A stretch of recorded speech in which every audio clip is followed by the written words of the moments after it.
A polarização que divide o país nos últimos anos chega ao ápice em outubro de 2022.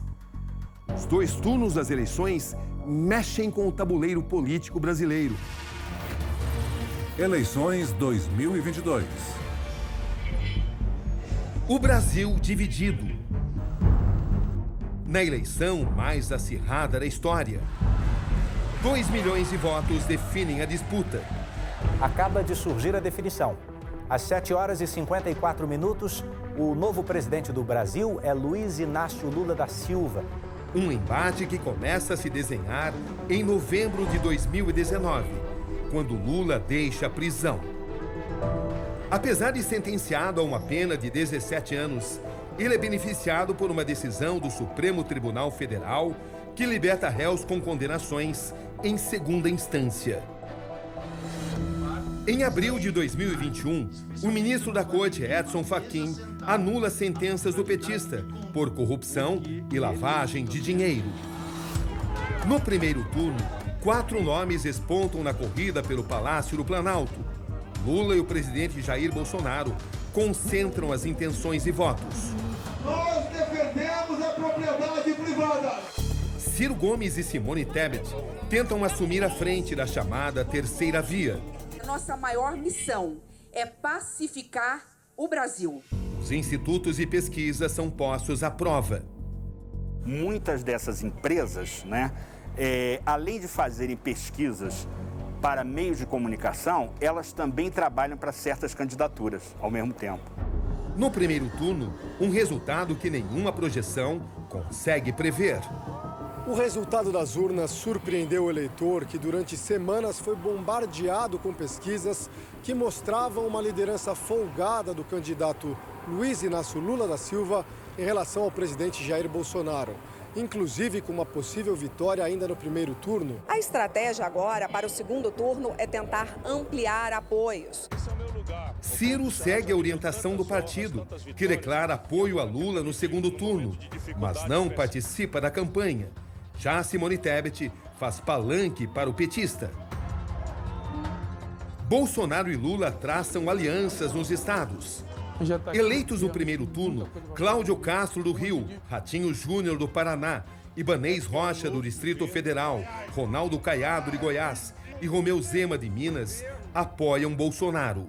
Eu acredito muito mais na proposta do presidente Bolsonaro. Helder Barbalho, reeleito no Pará, declara voto em Lula. Na apuração, a corrida é decidida voto a voto. Nós temos 1,5 milhão de votos quase separando Lula, que segue na liderança, contra Bolsonaro. A confirmação da vitória de Lula vem apenas 3 horas após o fim da votação. Em seu primeiro discurso como presidente eleito, o petista fala em governar para todos os brasileiros.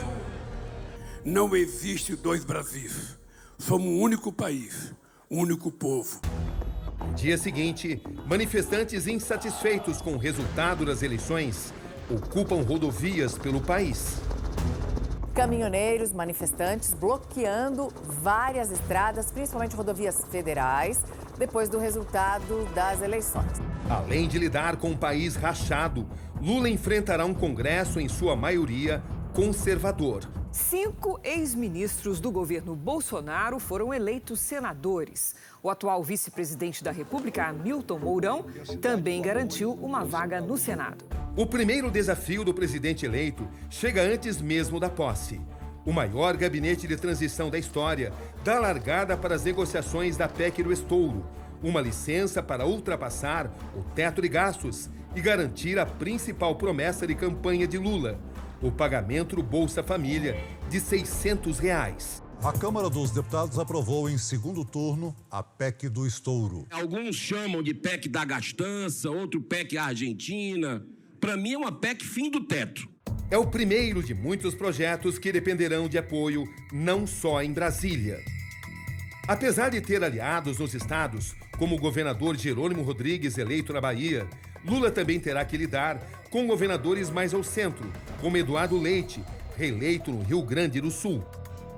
E com nomes à direita, como Wilson Lima, eleito para um novo mandato no Amazonas. e Tarcísio de Freitas, do Republicanos, homem forte do governo Bolsonaro, que assume o comando de São Paulo, o estado mais rico do país. É uma relação de construção, vamos procurar trabalhar pelo interesse do estado de São Paulo. São Paulo contribui muito para o Brasil, tenho certeza que o Brasil também vai contribuir para São Paulo. É o fim da liderança do PSDB, que pela primeira vez desde 1995 fica fora do governo do estado. Tarcísio também impõe a Fernando Haddad uma dura derrota que os institutos de pesquisa foram incapazes de mapear desde o primeiro turno. Na véspera da eleição, o Datafolha mostrava Haddad com 39% das intenções de votos válidos e Tarcísio com 31%. Mas o candidato dos republicanos alcançou 11 pontos percentuais a mais. Vencido nas urnas, o petista acaba nomeado ministro da Fazenda do futuro governo Lula. Uma decisão que assusta o mercado. A gente viu uma sinalização por parte do governo em prol de mais gastos, de menos responsabilidade fiscal, e a colocação do Haddad no lugar do ministro mais técnico pode significar uma continuidade desse movimento. Para os próximos 4 anos, o novo governo vai ter que equilibrar na balança as contas públicas e as pautas sociais.